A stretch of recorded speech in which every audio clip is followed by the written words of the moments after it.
Hey guys, how's it going? So we are going to be looking at the EINHORN revolving shotgun today because I just have got it nice and pimped out in that gold plated color that we all know and love. So this is going to be the second shotgun that I've done the camo completions for. The second shotgun I'll be covering for a class setup. So without further ado, let's hop into it. So starting off with the muzzle, we got that compensator. So now there's really, there is no suppressor option for this weapon, and that's because it is a, it's a revolving shotgun. So if you don't understand how revolvers work, just look it up because I ain't got time to really explain that.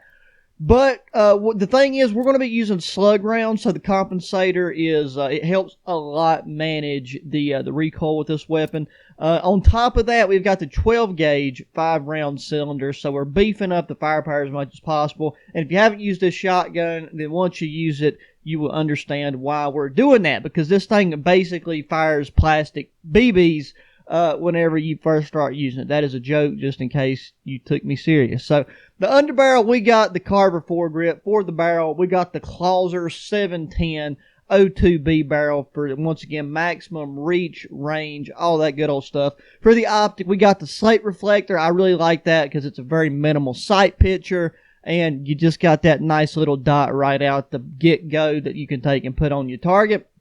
And that helps a lot since we're using slug ammunition, because ADS and accuracy is everything. So stippled grip. Then for stock, we've got the VDD 33B, once again for accuracy and recoil control. Proficiency sleight of hand, which is a godsend. It doesn't help that much, but once you go from using it to not using it, you'll realize how slow the reload time on the shotgun really is.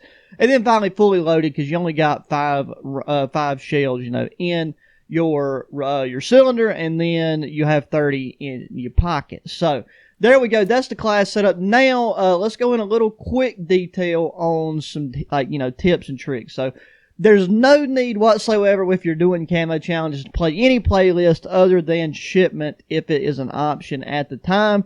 And for pretty much every single challenge, you're going to want to be in hardcore for this thing. Because whenever, God forbid, when you get to the bird shot challenge where you have to use the bird shot, not ammo type for this. The bird shot is ammo type, but it's not an ammo type attachment. You get what I'm saying? It's a magazine attachment. But the bird shot with this, even in hardcore, you're going to have to shoot people 2 or 3 times, which is absolutely ridiculous.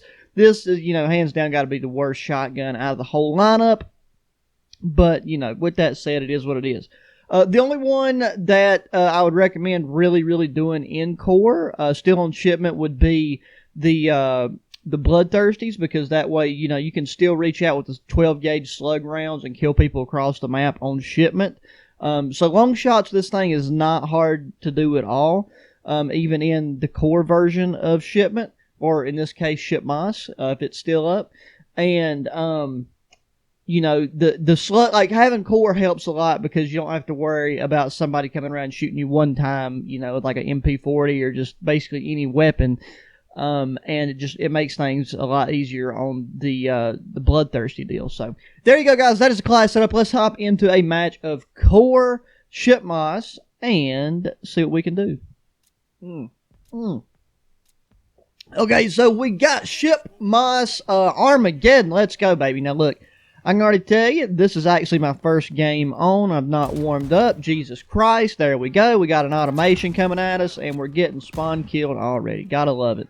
Yeah, I do not, the shotguns on here, especially like the combat shotgun, are really good. I mean, as you can see, once you get to the 12 gauge cylinder with the slug attachment, you can easily slam one-shot kills all day long in core at most ranges. It's really just about getting a good feel for the, the hold of the weapon, how to control the recoil. This shotgun has like a weird feel to it where it's almost like you need to aim like low left a little bit.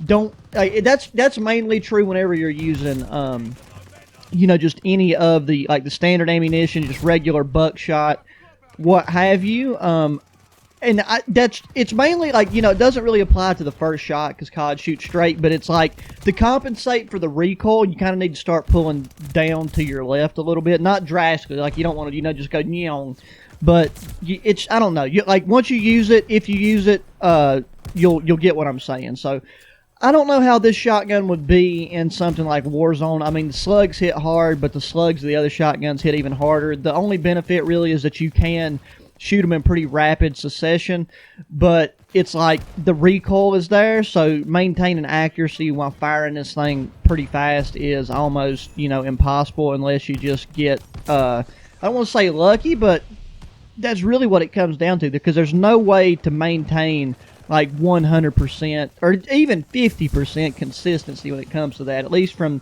the amount of time I've used it. Now, have I used this thing for 20 days and 20 nights? I have not, and I don't really plan on ever using this shotgun again unless I have no other choice. If I'm playing Warzone or something, it's like the weapon that I find. So, you know, keep that in mind. Will you get out of here, you elf-looking pussy? Jesus Christ.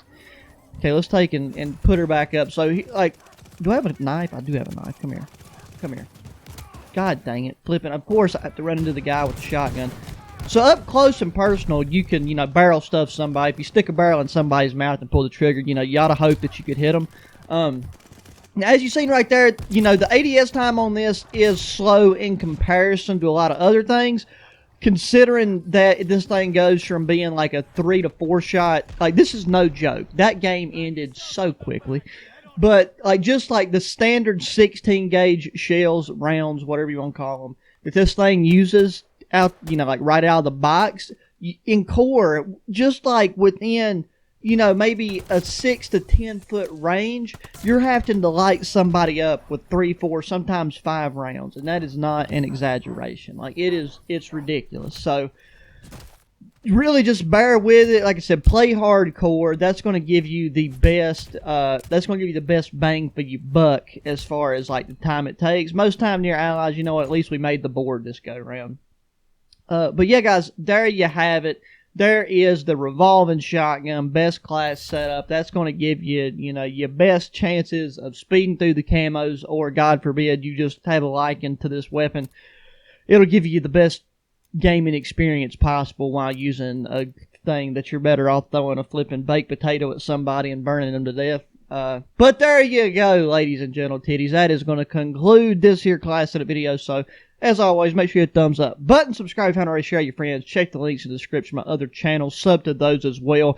Should be going camping either, I'm probably going to try to go tomorrow night, as in like a Monday night.